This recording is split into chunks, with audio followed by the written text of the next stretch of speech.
So, dito nga po mga kalingap mga kids, si Kalingap Edo hindi daw pwedeng mawala sa graduation ni Baby Viancy. So, yan po yung ating pag-uusapan po mamaya mga kalingap mga kids. Pero bago po natin ipagpatuloy ang video ito sa mga bago pa lang po sa ating munting channel, huwag po natin kalimutang suportahan ang ama ng Kalingap, Kuya Val Santos Matubang at Kalingap Rob.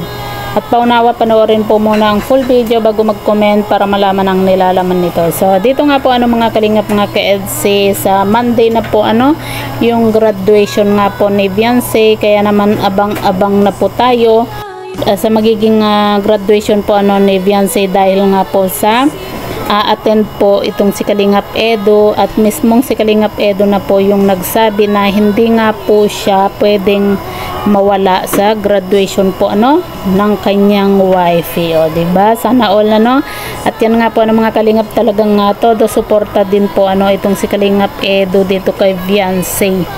At nakakatuwa nga po itong mag-love team na ito, ang maghabi na ito dahil talagang pareho po sila na nagsusuportahan nga po mga kalingap.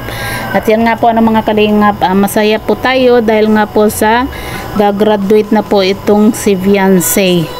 At napag-alaman po natin mga kalingap, meron pong bisita po na darating nga po itong si Viancy sa kanyang graduation.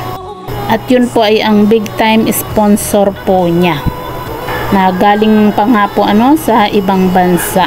Kaya abangan po natin mga kalingap sa Monday, dahil nga po sa hindi nga daw po pwedeng mawala po itong si Kalingap Edo sa graduation po ng kanyang wifey.